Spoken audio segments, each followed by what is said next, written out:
umagang kay ganda. Oras po natin mga kabayan kong Filipino-Chinese. Yang Gochap sa 7:53 ng umaga. Bawat anggulo bubusasin, lahat ng panig uusisain. Lalahad sa publiko, punto por punto.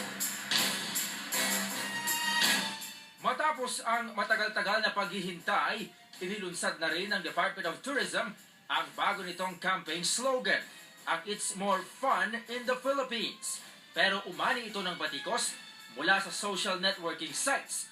Bukod sa mga nagsasabing luma na ito at halaw sa 1951 na tourist campaign ng Switzerland, tila binababoy na ng iba ang campaign ad. Pero suportado naman ng palasyo at mga miyembro ng tourism industry ang bagong campaign ad ng DOT. At kasama po natin dito sa studio si Mr. Bobby Lim Joseph, ang chairman po ng National Association of Travel Agency of the Philippines. Sir Bobby, umagang kay ganda po sa inyo. Umagang kay ganda. Opo, maya-maya po makakausap po natin ang tagapagsalita ng DOT dahil si Secretary Jimenez po ay mukhang papunta ng Indonesia. No? Sumakay na po ng aeroplano. Sir Bobby, unang-una po, ano ang dating sa inyo nung bagong slogan na inilunsad po ng DOT noong Biyernes? This is very workable. So, makikita. Pero dapat meron itong dadagdagan ng mga kulatilya. Tama. Kunyari, pag sinabi, wow, tapos sinabi, it is more fun in the Philippines. O gagamitin natin, kunyari, yung Boracay. Pag sinabi, it is more fun in Bora. We party 24/7.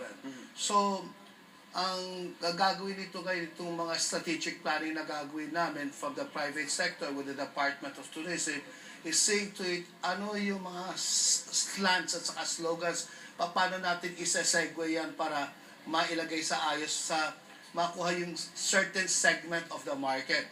Pwede natin sabihin, kunyari, yung wow, na kunyari popular sa isang area, gagamitin wow. Tapos sabihin natin yung slogan, ididikit natin. Opo. Okay, gaano po ba ka-importante ang slogan sa isang tourism campaign po? Well, ang slogan dapat, totoo dapat. At saka yung totoo, dapat ang ating bayan dapat natin maibigay yung katotohanan. Kasi kung maganda naman slogan mo at hindi naman natin kaya, doon tayo matatalo. Dapat ito, kunyari, may kaayusan. Kunyari, pagdating nila, magulo ang airport, they're not having fun. Paglabas mo ng kali, madilim, madumi, sinusugod ka ng tricycle, natro-trauma yung tao, biro mo, dyan pa lang sa airport pa lang. So, what is fun there? So, all of us will have to cooperate together and see to it with the local government units that we'll have a certain culture of tourism. So, maayos ito. At has to be continuous, sustaining, and with a program of a minimum of 5 years, ayun ang short term. So, having said this, and having the proper budget and the support rin of Malacanang, then it might be workable. Opo. Nasa linya na po natin si Tourism Assistant Secretary Bong Bengzon, ang tagapagsalita din po ng departamento. Asek Bengzon, umagang kay ganda po sa inyo. Umagang kay ganda, Anthony, at sa lahat na nakikinig sa programa ninyo, sa kaibigan ko dyan, si Bobby. Bobby, good morning. Morning. Asek, gusto po namin malaman, paano po ba ninyo narating, nabuo ito pong slogan na to? Meron po ba kayong pa-contest na ginawa sa mga estudyante? O meron po ba isang grupo na tinap ang DOT para po magsabit sa inyo ng proposal? Paano po? Ikwento niyo po sa amin. Ang requirement po sa government procedures ay gumawa po ng terms of reference na kailangan pong i-anunsyo. So, noong isang taon po, gumawa kami ng terms of reference kung saan nakasaad yung deliverables yung gusto namin gawin yung ahensya. Nung nag-announce kami, kulang-kulang mga 30 yung nagpahiwatig ng interest. Dito sa mga 30, siguro mga 20 ang nag-submit actually ng mga requirements. Doon sa 20, mga 15 ang nakapag-comply, meaning meron ka mga 5 na-disqualify. Tapos yung doon sa 15 po, 8 ang na-shortlist namin. Okay. Yung 8 yon, sila po ang gumawa ng kanya-kanyang mga proposal na sinabmit sa DOT ng November. Hanggang nakapili kami ng isa. Opo.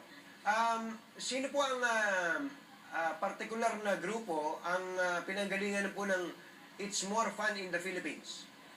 Ang pangalan po ng ad agency is DBDO, no? Isa po ito sa pinakamalaki at sa pinakatanyag na ad agency dito sa atin. Magkano ba ginastos ng gobyerno dyan? Ang contract price po, kulang-kulang 5.5 million. 5.5 million. Ito po ba para doon lang sa slogan, saka po yung mga nakita po nating ipinresenta po ng DOT nung Biyernes? Opo, ang kasama po dito yung concept no, na nakita noong Biyernes. Apa. Kasama rin po dito yung application no, kung saan gagamitin ito sa mga Philippine tourism booths pag travel exhibit tayo abroad, sa mga printed materials, sa audiovisual, pati na rin po sa digital media. Bayad na ho ba yung ad agency na to? Titingnan ko lang po, hindi ko lang po sigurado kung nabayaran niya yan. Usually meron pong proseso yan no? Yung bago bayaran. Pakisagot mo nga po yung tanong na kopya daw po ito sa isang luma ng tourism campaign na binabagit po yung Switzerland, Asik Bengzon. Ito daw po ay parang kopya dun sa It's More Fun in Switzerland 51 years ago. Well, ang tingin po namin dyan is coincidence, no? Tama po kayo, ang ginamit ng Switzerland noong 1950s, it's more fun in Switzerland. Pero ang mas mahalaga dito is ito pong core strength ng Pilipino is yung we want our visitors to have fun, we want them to enjoy. So ito po talagang reflective of the character and the strength of the Filipino. Apo.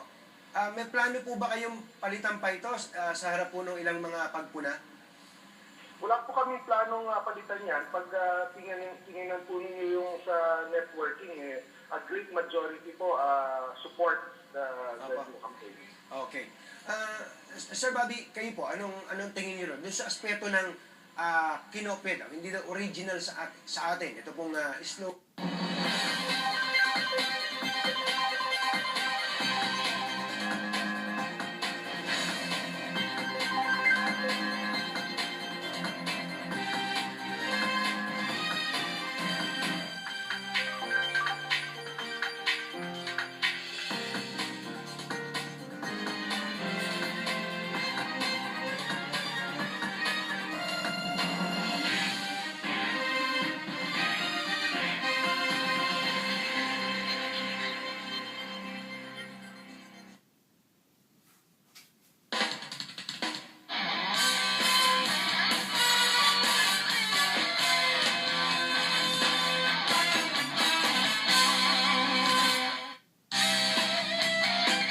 Hello, good morning. It's Monday here in Manila. I'm Karen Davila giving you the head start for the day. You're seeing live footage right now of Quiapo, near Quiapo Church. The procession for the Feast of the Nazarene, which culminates today, has started with millions of devotees coming over this morning to find what they believe is their blessing as the traditional cross of the Nazarene, or the symbol figurine of Jesus Christ, goes to the Quiapo Church. Devotees continue to flock for the celebration of the Feast of the Black Nazarene this morning, and the procession is scheduled to begin any minute now as it makes its way from Luneta to the Quiapo Church. We're talking about some 8 to 9 million devotees that are expected to participate in the event. That's yearly, traditional. Well, over 2,000 policemen have been deployed to secure areas included in the processional route. So for those that will be traveling to the Manila area, you'd have to avoid those areas that have been closed for the procession of the Feast of the Black Nazarene this morning.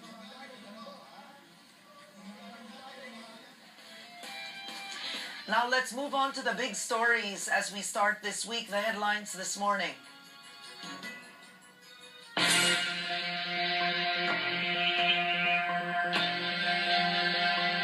Over the past few months, we have been apprised of intentions to create disruptions in the National Capital Region during the Feast of the Black Nazarene.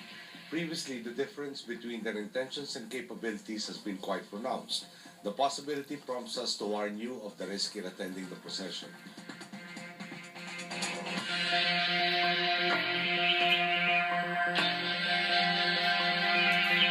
Ang instruction dyan walang tutukan ng barilaman.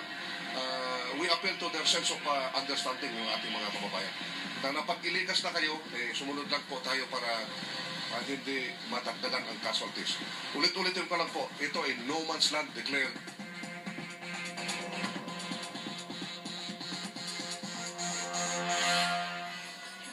Today's big stories, President Aquino warns of a terror threat that may disrupt the Black Nazarene procession today.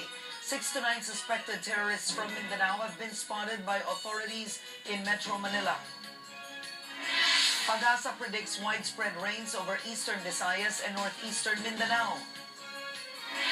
And the death toll from the Compostela Valley landslide rises to 31.